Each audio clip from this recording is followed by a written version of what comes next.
with way over 100 missiles shot in. They didn't shoot one down. The equipment didn't work too well, their equipment. Every single one hit its target. We were not looking for war. We wanted to send a strong message that they needed to stop the chemical weapons program. That message was heard loud and clear around the world. We believe we degraded their ability to use chemical weapons to kill people.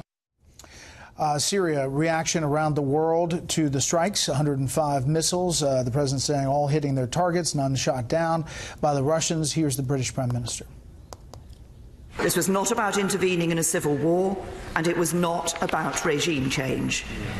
It was about a limited, targeted and effective strike that sought to alleviate the humanitarian suffering of the Syrian people by degrading the Syrian regime's chemical weapons capability and deterring their use. Okay, back with the panel. Critics on both sides, Olivier. Some saying this shouldn't have been done in the first place. Others saying it didn't go far enough and didn't push the buttons that they needed to push. So according to the Pentagon, if you take their account of the strike, it was very tactically successful. All 105 missiles found their targets. They showed us the targets destroyed. The question, though, now becomes what happens to the strategy? Because right now the U.S. strategy in Syria is pretty muddy. We had Secretary Tillerson earlier this year describing in expansive terms an effort to achieve a political solution to contain Iran and, of course, to finish the job of defeating ISIS. Then we had the president saying that we were going to get out of Syria as soon as possible, even while across town the general running the war later was laying out the reasons for staying. Then we had the French president saying more recently, yesterday in an interview, that he had convinced President Trump to stay in for the long term, which the White House then characterized as, well, there's no timetable exactly, but we still want to get out. So for the question for me right now is, what is the American strategy in Syria? Is this a one-off? Is this, it was tactically successful, but what happens to the strategy now? Molly. Yeah, I think you are seeing a lot of pressure for this to be made into something bigger. You see interventionists on both left and right who are upset that this wasn't a bigger strike, that they wish that more was happening here. But I think that I read Thomas Lifson put it well. He's called it a Goldilocks strike. Not too cold, not too hot, but just right. Not too much to invite aggression, not too little to invite them to continue to use chemical weapons. And the instincts that Trump had, which were to stay out of Syria, he seems to still be pushing for against all this criticism, who want him to get more involved and be more embroiled in yet another Middle East conflict. Those instincts are probably right that Mike. He has. Yeah, Brett, to pick up on the president's instincts, we learned two things here. One, we've known that he's been contradictory about this and conflicted himself about what it resisting going in, talking just weeks ago about getting out of Syria, but then responding to these pictures that we saw here on Special Report again and again. The personal connection, the emotional case is what carries the day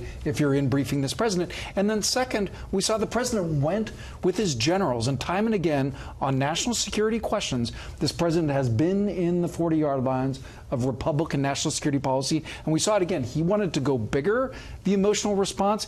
He stuck with what the Secretary of Defense, General Mattis, was recommending, more limited, more restricted. And also that speech was pretty comprehensive. I mean, it was laid out what on the night of the strikes. It kind of said, we're not in it for the long haul, we're not going to be there forever, but this needs to stop, these chemical weapons. The question about the sanctions and whether Nikki Haley was over her skis or whether there was some confliction about whether they were going forward with more sanctions or not, what do you think about that?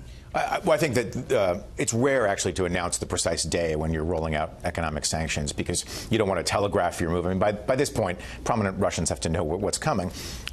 She did get a little bit out over her skis, but what struck me was it is rare to announce this stuff. It also highlighted something, which is there's a difference between the Trump administration Russia policy and Donald Trump's policy towards Russia, where the administration has been pretty tough. If you look at issue after issue, let me just take one: providing lethal defensive aid to the Ukrainians, for example, something the Obama folks resisted out of concerns that it might escalate the conflict there. That's a big step.